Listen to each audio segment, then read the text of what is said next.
A cell tower can service 75 square miles. How far away from the tower can you be and still connect? All right, so this is the problem, and if you're a little bit confused, I'll clarify the problem in just 1 second. But first, I want to give you a full opportunity to show off your math skills so you can solve this problem all on your own without any help from me. And here again is our problem, but we are dealing with a math word problem here. So I always like to kind of use the rule of three, which is read a problem at least 3 times before you start doing anything, right? So you're like, okay, the worst thing you could do is like, okay, I read the problem once and now I'm just going to start doing stuff. Now you don't want to do that. What you want to do is assume that you're not going to have all the information in your brain the first time out. So read the problem one time, read it again, start building a picture of what's going on, and make sure you understand the question. Now, in this particular problem, just understanding the scenario and the problem could take a little bit of thought, okay, and logic for some of you out there. And a good way to kind of figure out what a problem is saying, if you're confused about it, is try to model the problem. Try to visualize it, okay? So we have this cell tower, right? And it can service 75 square miles, right? And now the question is, how far away can we be and still pick up a signal more or less from the tower? Now, I'm kind of paraphrasing, but that's effectively what the problem is saying. So we need to kind of think about this problem visually. So here is my little lovely model of what's going on. So let's say I have a cell tower here, right? Now the tower is sending out some sort of signal. Now, if you think about it, a radio signal or a cell signal, it doesn't make a difference.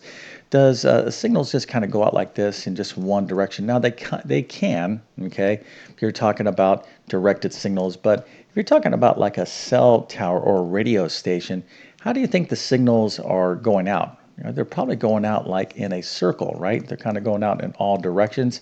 So we kind of have to be a little bit logical here, right? So in other words, if you're like, let's say this far away from the tower, you could still hear or you could still pick up a signal. Well, then if this distance is the same or this distance is the same, well, it doesn't make a difference where you're at necessarily. Now, in real life, yes, it could have a lot of bearings to it because there could be all different sorts of variables. It could be mountains and different conditions, but we're not talking about that. We're just talking about this perfect little land. It's nice and flat, just like we have right here, right? So the signals are going out in a radial kind of way, okay? So this particular sketch right here that I'm drawing, here's my tower, here's my circle. Now I'm looking at it like in a perspective way, so it looks like an ellipse. So we want a kind of a better figure, more accurate mathematical description of what's going on. So let's go ahead and take a look at what really is going on. And what's really going on is it's a circle, okay? So if it's a circle, let's actually think of it in terms of a circle. So here would be like our tower right here, okay? So here's a tower and the signals are going out like this, all right?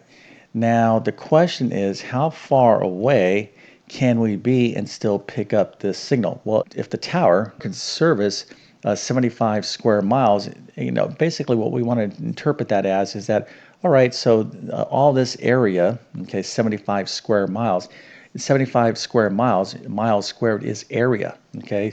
So basically, if you're within this area here, you can pick up a signal from this tower, right? So that's hopefully how you interpreted the question, because that is indeed the question. Now, really, well, that is not the actual question, but that is the situation. But the question here is, how far away can you be, okay, and still pick up a signal? Well, if this right here, this circle represents 75 square miles, you could be right here on the edge and still be within that circle that has 75 square miles, okay, of coverage, right? So what we're really looking for is the radius of this circle, okay, this distance right here. Obviously, if you're right here, you're going to be able to pick up the signal, and if you're right here, you're going to be able to pick up the signal, and if you're right on the edge of the circle, you'll be able to pick up the signal as well. But if you're outside the circle, okay, if you have a further radius away, you're not going to be able to pick it up because this circle here, okay, this larger circle, has an area that's greater than 75 square miles. Okay, so that is effectively the problem. So what we have here, and the only information we have is that the cell tower, okay, has a coverage of 75 square miles. So that's the only kind of number we have to work with. But what we need to do is take this information, the area of this circle, and find the radius. And we can do that because we have a lovely formula that equates the area and the radius of a circle.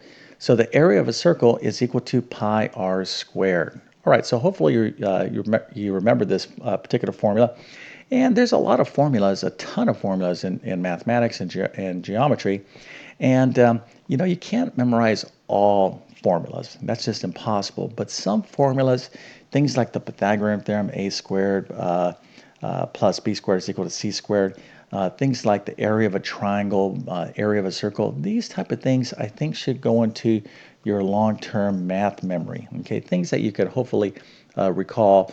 Now, of course, this is important if you are a student right now, but if you've been away from math forever, well, of course, you may have forgotten the area of a circle formula. But this is it. Area is equal to pi r squared, and we know the area.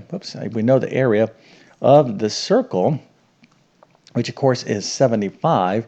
So what we want to do is solve for the radius. Okay, so we want to solve for r, but we have r squared in this formula. So now what it comes down to is, can you solve this equation? 75 is equal to pi r squared. So that is going to be our next step. Are you struggling in math because of confusing lessons? Maybe the teacher's not showing you all the steps you need, or things are happening too fast. Well, there is a better way. So come on over to my math help program at tcmathacademy.com. There you'll find clear step-by-step instruction by me that will definitely make a huge difference in your math success. So make sure to check out all my courses by following the links in the description. Okay, so we have the area of this circle, okay, which of course is the coverage area of this cell phone tower, right? The cell phone tower can cover 75 miles squared, or 75 square miles. So what we're trying to do is determine what the radius is, and we have this lovely setup here, right? Area is equal to pi r squared, 75 is equal to pi r squared. So let's go ahead and solve for r. Okay, now first things first, what type of equation are we dealing with here? Okay, well this variable is squared. This happens to be a quadratic equation. So there's going to be two solutions. I'll show you the solutions in just one second, but you just want to be aware of this, that we are dealing with a quadratic equation. All right, now some of you might be saying, well, hey, Mr. YouTube Math Man, this is 75 is equal to pi r squared. Why did you write this here and then put the 75 on the other side?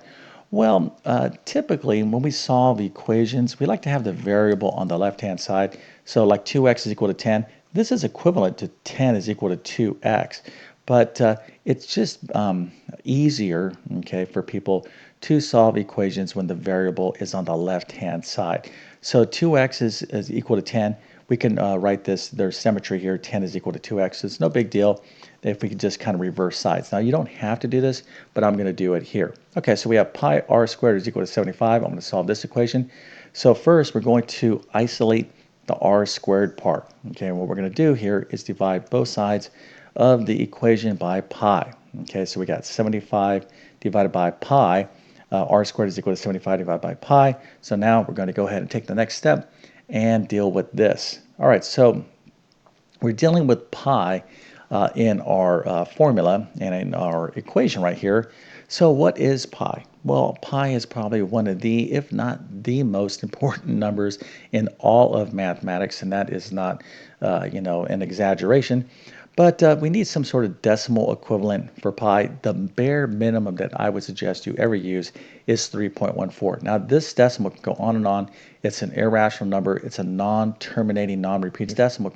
So if you want an estimate for pi, I would say at a very minimum, use 3.14. Now, you could use more decimals, of course, right? You could pull that up in your calculator, and the more decimal place values that you use for pi, the more accurate your answer is going to be. Okay, so I'm going to use 3.14 just to keep things nice and simple. So r squared is going to be equal to 75 divided by pi. Pi here, again, is going to be 3.14 for the purposes of this video. So let's divide 75 divided by That's 675 divided by 3.14, and you're going to get approximately 23.88, and I'm going to be rounding here as well. Okay, so r squared is going to be approximately 23.88. So how do I solve for r? Well, to solve for r, this basic quadratic equation, we're going to take the square root of both sides. So remember, when you have a variable squared like r squared, you will have two solutions. Okay, that is by definition a quadratic equation. So r is equal to, well, that's not the definition of a quadratic equation, but all quadratic equations have two solutions. Okay, so that, I want to be kind of clear there. So r is going to be approximately equal to positive negative square root of 23.88. And so when you go into your calculator, take the square root of this number, you're going to get 4.88. But to be technical about it, we have both a positive and negative root or solution. So we're going to throw out the negative because we're not dealing with a negative radius. We're talking about the distance away from a tower. So we're going to keep the positive 4.88, and of course that's the radius. And we are talking about 75 square miles, so the radius will be in miles. All right, so that's how I come up with 4.88 miles. All right, so hopefully, this makes sense to you now. And some of you could have been confused by the problem and the setup, and that's perfectly okay. But one thing that I want to mention to you is that ever if you ever wanted to take a physics class, okay, physics is one of my most favorite subjects. I love physics and engineering, did a lot of it in a former life, but the language of all that is mathematics. Okay, so if you don't know math, you can't study science and engineering and things like that. Now, if some of you are still in school and you are studying geometry or algebra 2, pre-calculus, I'm going to leave links to all those courses in the description. But if some of you want to kind of refresh your math skills, or maybe just kind of take another journey through the world of mathematics, I just came out with a new course that's called my Math Skills Rebuilder course. I'm very proud of that course because it's custom made for those of you out there that might be interested in relearning math, okay, or maybe learning math better than you did the first time. And in that course, you'll have basic mathematics, all arithmetic, and then I teach you a ton of algebra, ton of geometry, some basic trigonometry, and even some probability and statistics. It's a self-paced course. And anyways, it's a new course of mine, and I want to offer it to those of you that might be interested in really kind of getting back into mathematics. Okay, so with all that being said, I definitely wish you all the best in your mathematics adventures. Thank you for your time, and have a great day.